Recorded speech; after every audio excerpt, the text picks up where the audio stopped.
Welcome to Mansoor channel. இன்றைக்கி நம்ம உடம்புல உள்ள ரத்தத்தின் அளவை அதிகரிக்கக்கூடிய ஒரு சூப்பரான ரெசிபி தான் வந்து பண்ண போகிறோம். வாங்க அது எப்படி பண்ணுறதுன்னு பார்க்கலாம். ஒரு கடாயில் 3 டேபிள் ஸ்பூன் அளவுக்கு எண்ணெய் ஆட் பண்ணிவிட்டு எண்ணெய் வந்து நல்லா சூடானதும் இப்போ இது கூட நான் வந்து நல்லா க்ளீன் பண்ணி எடுத்து வச்சுருக்கேன் ஆட்டு ஈரல் வந்து ஆட் பண்ணுறேன். இந்த ஈரல் பார்த்திங்கன்னா அந்த ஆட்டு ஈரல் மேலே சின்ன ஜவ்வு மாதிரி இருக்கும். அதை நீங்கள் பிரிச்சுட்டு நல்லா க்ளீன் பண்ணிவிட்டு இது மாதிரி ஆட் பண்ணும்போது ஈரல் வந்து சாஃப்டாக இருக்கும். நீங்கள் அப்படியே ஆட் பண்ணிங்கன்னா ஈரல் வந்து கொஞ்சம் ரஃப்பாக இருக்கிற மாதிரி இருக்கும். ஆட் பண்ணிவிட்டு இது நல்லா நம்ம மிக்ஸ் பண்ணி விட்டுறலாம். ஈரல் வந்து இது மாதிரி நம்ம தனியாக செய்யும் போது அதோட கவிச்சி ஸ்மெல் வந்து நமக்கு வராது. அதுக்காக தான் வந்து நம்ம தனியாக ஃபஸ்ட்டே வந்து ஈரலை வந்து வேக வச்சு எடுத்துக்கிறோம்.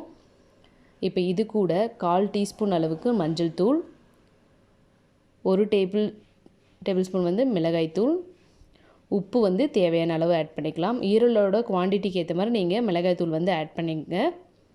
ஆட் பண்ணிவிட்டு இதை வந்து நல்லா மிக்ஸ் பண்ணிவிட்டு இதை லோ ஃப்ளேமில் வச்சுட்டு இதை நம்ம வேக விட்டுறலாம். இது வந்து ஒரு சைடு வெந்துட்டுருக்கட்டும். இப்போ நம்ம மசாலா வந்து ரெடி பண்ணிடலாம். இப்போ அகைன் ஒரு பேனில் ஒரு 4 டீஸ்பூன் அளவுக்கு எண்ணெய் வந்து ஆட் பண்ணிக்கலாம். எண்ணெய் வந்து நல்லா சூடானதும் இதில் 1/4 டீஸ்பூன் அளவுக்கு ஜீரகத்தூள், பட்டை லவங்கம் வந்து கொஞ்சம் ஒரு 3-4 பீஸ் எடுத்துக்கோங்க. நல்லா பொரிஞ்சதும் 1 கப் அளவுக்கு வெங்காயம் வந்து சின்ன சின்னதாக கட் பண்ணி எடுத்திருக்கேன். இது வந்து சைஸ் பார்த்திங்கன்னா 3 மீடியம் சைஸ் வெங்காயம் எடுத்திருக்கேன். உங்களுக்கு எந்த அளவுக்கு கிரேவி வேணுமோ நீங்கள் வெங்காயம் அதுக்கேற்ற மாதிரி ஆட் பண்ணிக்கலாம். வெங்காயம் இந்த அளவுக்கு வதங்கினதுக்கப்புறமா இப்போ இதில் 1 டேபிள் ஸ்பூன் அளவுக்கு இஞ்சி பூண்டு பேஸ்ட் வந்து ஆட் பண்ணுறேன். இதுக்கு இஞ்சி பூண்டு பேஸ்ட்டு அதிகமாக ஆட் பண்ண வேண்டாம். இப்போ இது கூடவே 1 கப் அளவுக்கு தக்காளியை பொடியாக நறுக்கியிருக்கேன். நல்லா மிக்ஸ் பண்ணி விட்டுறலாம். தக்காளி வதங்கிறதுக்காக கொஞ்சமாக உப்பு வந்து ஆட் பண்ணிக்கோங்க. பாருங்கள், நம்மள ஈரல் வந்து நான் தண்ணி எதுவுமே ஆட் பண்ணல. அதில் இருக்கிற தண்ணியிலே வந்து நம்ம லோ ஃப்ளேமில் வைக்கும்போது நல்லா வெந்து வந்திருக்கு. இப்போ இதை ஆஃப் பண்ணி தனியாக எடுத்து வச்சுருங்க. இப்போ பார்த்திங்கன்னா நம்மளுக்கு தக்காளி வந்து நல்லா குழஞ்சி வந்துருச்சு. இப்போ இதில் 1 டீஸ்பூன் அளவுக்கு தனியாத்தூள், 1/2 டேபிள் ஸ்பூன் அளவுக்கு மிளகாய்த்தூள், ஜீரகத்தூள் வந்து 1/4 டீஸ்பூன் ஆட் பண்ணிவிட்டு நல்லா வந்து நீங்கள் மிக்ஸ் பண்ணிக்கோங்க. அதோட பச்சை வாசனை போகிற வரைக்கும் அந்த எண்ணெயிலே வந்து நல்லா வந்து வதங்கி வரட்டும்.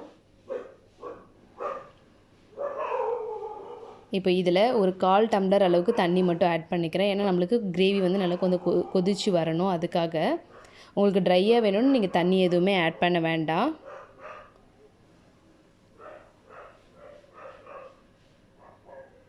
இதை வந்து ஒரு 2 மினிட்ஸ் வந்து அப்படியே கொதிக்க விட்டுருங்க. இப்போ நல்லா கொதிச்சதுக்கப்புறமா நம்ம ஆல்ரெடி வதக்கி வச்சுருக்க ஈரலை வந்து இதில் ஆட் பண்ணிடலாம்.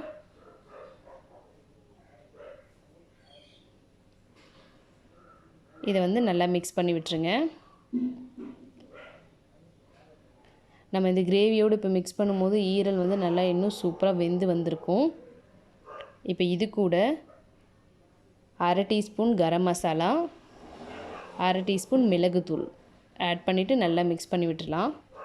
மிளகுத்தூள் வந்து நம்ம ஃபைனலாக ஆட் பண்ணும்போது ரொம்பவும் டேஸ்ட்டாக இருக்கும். அதனால தான் எப்பவுமே வந்து மிளகுத்தூளை வந்து ஃபைனலாக ஆட் பண்ணுறது.